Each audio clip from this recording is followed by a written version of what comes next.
ಮಿಥುನ ಲಗ್ನ ಅಥವಾ ರಾಶಿಯ ಭವಿಷ್ಯವನ್ನು ತಿಳಿದುಕೊಳ್ಳೋಣ. ಅಕ್ಟೋಬರ್ 2025 ಮಾಸದಲ್ಲಿ ಕೇತು, ಶನಿ ಮತ್ತು ಗುರು ಗ್ರಹಗಳು ತಮಗೆ ಶುಭ ಫಲವನ್ನು, ಶುಕ್ರ, ಬುಧ, ಕುಜ, ರವಿ ಮತ್ತು ರಾಹು ಗ್ರಹಗಳು ಅಶುಭ ಫಲ ಅಥವಾ ಮಿಶ್ರ ಫಲವನ್ನು ನೀಡುತ್ತವೆ.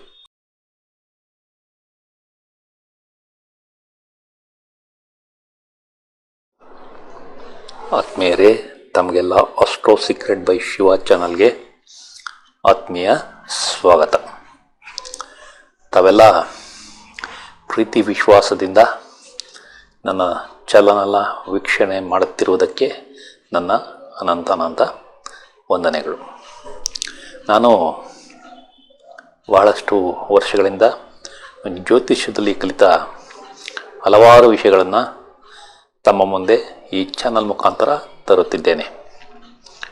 ತಾವುಗಳು ಈ ಚಾನಲನ್ನು ವೀಕ್ಷಣೆ ಮಾಡಿ ಅದರಲ್ಲಿರುವ ವಿಷಯಗಳನ್ನು ಅರ್ಥ ಮಾಡಿಕೊಂಡು ತಮಗೆ ಇಷ್ಟವಾದರೆ ತಮ್ಮ ಬಂಧು ಮಿತ್ರರಿಗೆಲ್ಲ ಶೇರ್ ಮಾಡಿ ಅವರೂ ಸಹ ಈ ಚಾನಲನ್ನು ವೀಕ್ಷಿಸಿ ಈ ಚಾನಲ್ಗೆ ಚಂದಾದಾರರಾಗಲು ಪ್ರೋತ್ಸಾಹ ನೀಡಬೇಕೆಂದು ತಮ್ಮಲ್ಲಿ ಕಳಕಳಿಯಿಂದ ಕೋರುತ್ತಿದ್ದೇನೆ.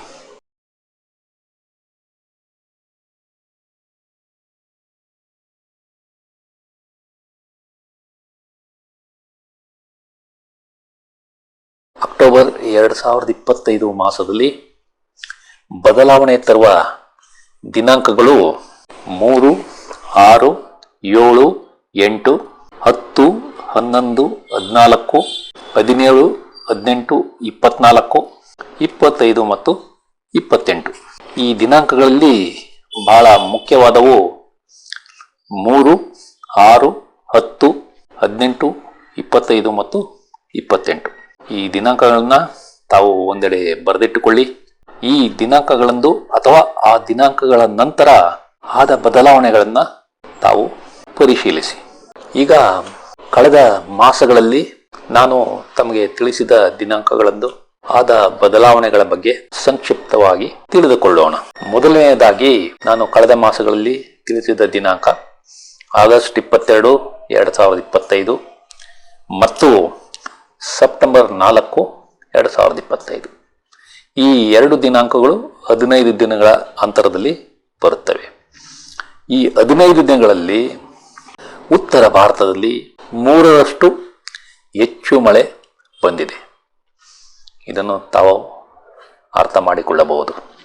ಉತ್ತರಾಖಂಡ್ನಲ್ಲಿ ಮೇಘಸ್ಫೋಟ, ಪಂಜಾಬ್ನಲ್ಲಿ ಹಲವಾರು ಕಡೆ ಭೀಕರ ಪ್ರವಾಹ, ಉತ್ತರಾಖಂಡ್ ಮತ್ತು ಹಿಮಾಚಲ ಪ್ರದೇಶದಲ್ಲಿ ಹಲವಾರು ಕಡೆ ಗುಡ್ಡಗಳು ಉರುಳಿರುವುದು, ನವದೆಹಲಿಯಲ್ಲಿ ಯಮುನಾ ನದಿ ಅತ್ಯಧಿಕ ಮಟ್ಟಕ್ಕೆ ಹರಿಯುತ್ತಿರುವುದು ನಾನು ತಿಳಿಸಿರುವ ಆಗಸ್ಟ್ 22 ಮತ್ತು ಸೆಪ್ಟೆಂಬರ್ 4 ಈ ದಿನಾಂಕಗಳ ಮಧ್ಯೆ ನಡೆದಿದೆ.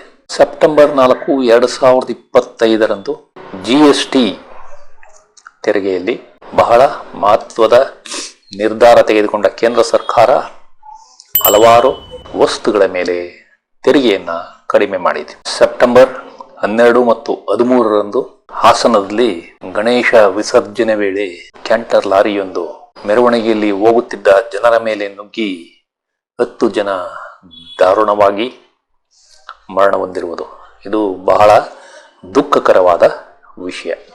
7 ಸೆಪ್ಟೆಂಬರ್ 2025 8 ವರ್ಷಗಳ ನಂತರ ಭಾರತದ ಪುರುಷರ ಹಾಕಿ ತಂಡ ಬಲಿಷ್ಠ ದಕ್ಷಿಣ ಕೊರಿಯಾ ತಂಡವನ್ನು 4-1 ಸೋಲಿಸಿ ಏಷ್ಯಾ ಕಪ್ ಹಾಕಿ ಪ್ರಶಸ್ತಿಯನ್ನು ಪಡೆದಿರುವುದು ಇದು ಬಹಳ ಸಂತೋಷದಾಯಕವಾದ ವಿಷಯ. ದಿನಾಂಕ 14 ಸೆಪ್ಟೆಂಬರ್ 2025 ಭಾರತದ ಮಹಿಳಾ ಹಾಕಿ ತಂಡ ಏಷ್ಯಾ ಕಪ್ನಲ್ಲಿ ದ್ವಿತೀಯ ಸ್ಥಾನಕ್ಕೆ ತೃಪ್ತಿ ಪಡುವಂತಾಗಿದೆ. ನಂತರ 17 ಸೆಪ್ಟೆಂಬರ್ 2025 ಅಮೆರಿಕದಲ್ಲಿ 0.25 ಬಡ್ಡಿ ದರವನ್ನು ಕಡಿಮೆ ಮಾಡಿದೆ. ಇದು ಬಹಳ ಸಂತೋಷಕರವಾದ ವಿಷಯ. ಅದೇ ರೀತಿ 19 ಸೆಪ್ಟೆಂಬರ್ 2025 H1B ವೀಸಾ ಈ ಪ್ರಕ್ರಿಯೆಯಲ್ಲಿ ಬಹಳ ಅಚ್ಚರಿದಾಯಕ ಎಂದರೆ ಭಾರತದ ಕರೆನ್ಸಿ ಪ್ರಕಾರ ಸುಮಾರು 88 ಲಕ್ಷ ರೂಪಾಯಿಗಳನ್ನು ಪಾವತಿಸಿ H1B ವೀಸಾವನ್ನು ಪಡೆಯಬೇಕಾಗಿರೋದು.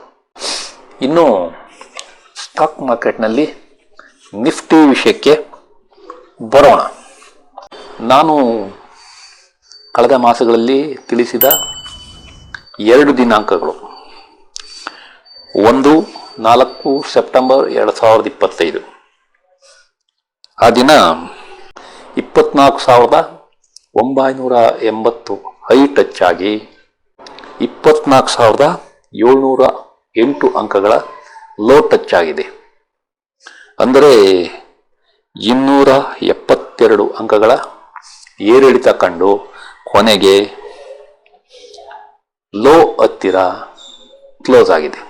ಅದೇ ರೀತಿ 16 ಸೆಪ್ಟೆಂಬರ್ 2025ರಂದು 25,261 ಹೈ ಟಚ್ ಆಗಿ 25,070 ಅಂಕಗಳ ಲೋ ಟಚ್ ಆಗಿದೆ. ಇವುಗಳ ಅಂತರ 191 ಅಂಕಗಳು.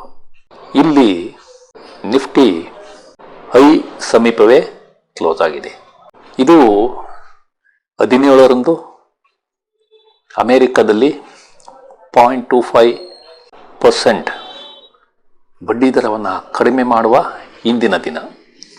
ಅಂದರೆ ಮಾರ್ಕೆಟ್ಗೆ ಮೊದಲೇ ಇದರ ಬಗ್ಗೆ ಅರ್ಥವಾಗಿತ್ತು ಎನ್ನುವುದನ್ನು ನಾವು ಅರ್ಥ ಮಾಡಿಕೊಳ್ಳಬೇಕು.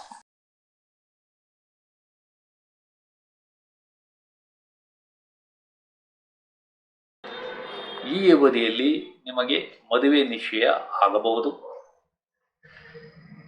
ನಿಮ್ಮ ಸಂಗಾತಿಯೊಂದಿಗೆ ಒಳ್ಳೆಯ ಸಂಬಂಧವನ್ನು ಹೊಂದುತ್ತೀರಿ. ನಿಮ್ಮ ವ್ಯವಹಾರದಲ್ಲಿ ಪಾಲುದಾರರ ಸಹಕಾರ ಚೆನ್ನಾಗಿರಲಿದೆ. ನಿಮ್ಮ ಕೋರ್ಟ್ ವ್ಯಾಜ್ಯಗಳು ಮತ್ತು ದಾವೆಗಳು ಯಶಸ್ಸನ್ನು ಕಾಣುತ್ತವೆ.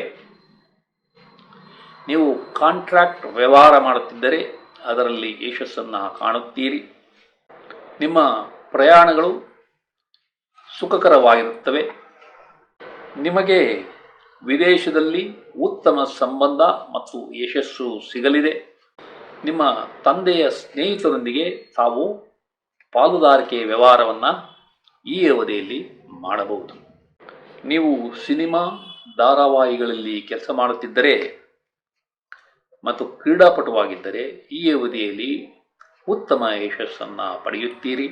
ನಿಮ್ಮ ಸಂಗಾತಿ ಅಥವಾ ಪಾಲುದಾರರಿಗೆ ಅದೃಷ್ಟ ಚೆನ್ನಾಗಿರಲಿದೆ.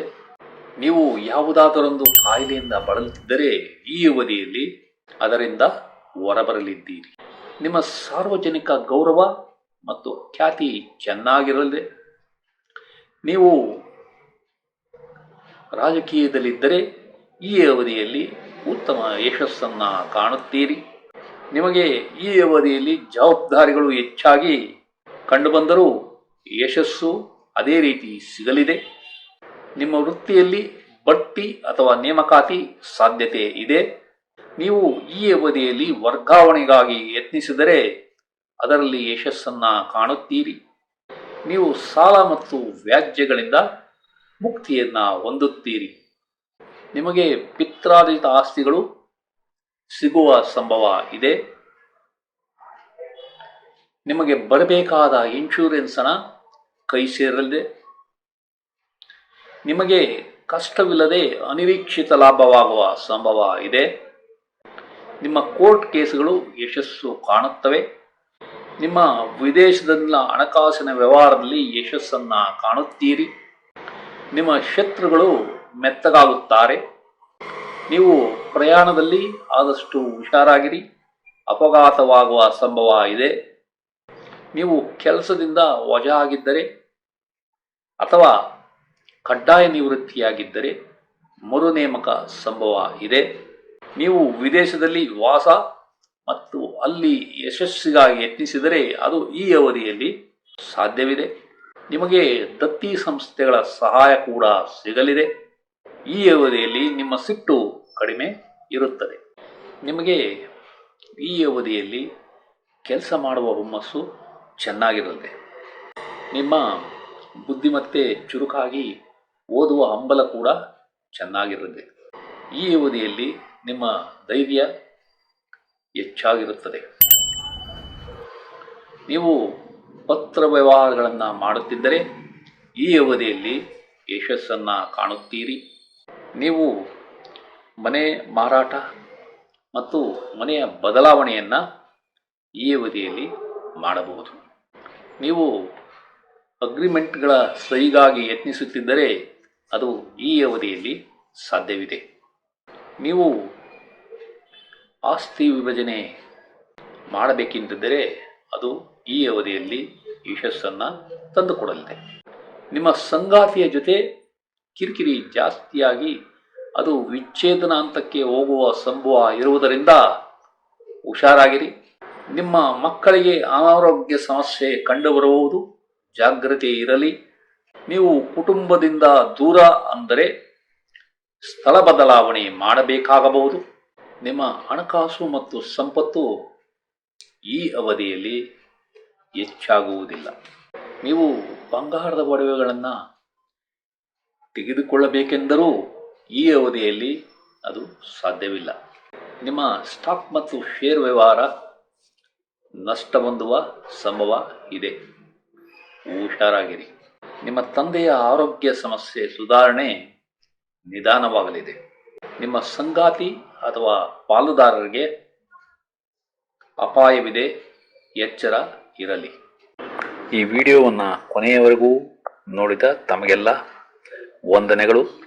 ಈ ವಿಡಿಯೋದಲ್ಲಿರುವ ವಿಷಯಗಳು ತಮಗೆ ಇಷ್ಟವಾದರೆ ಈ ವಿಡಿಯೋವನ್ನು ತಮ್ಮ ಬಂಧು ಮಿತ್ರರಿಗೆಲ್ಲ ಶೇರ್ ಮಾಡಿ, ಅವರೂ ಸಹ ಈ ಚಾನಲ್ಗೆ ಸಬ್ಸ್ಕ್ರೈಬ್ ಆಗುವಂತೆ ಮಾಡಿ ಎಂದು ಕೋರುತ್ತಿದ್ದೇನೆ. ವಂದನೆಗಳು.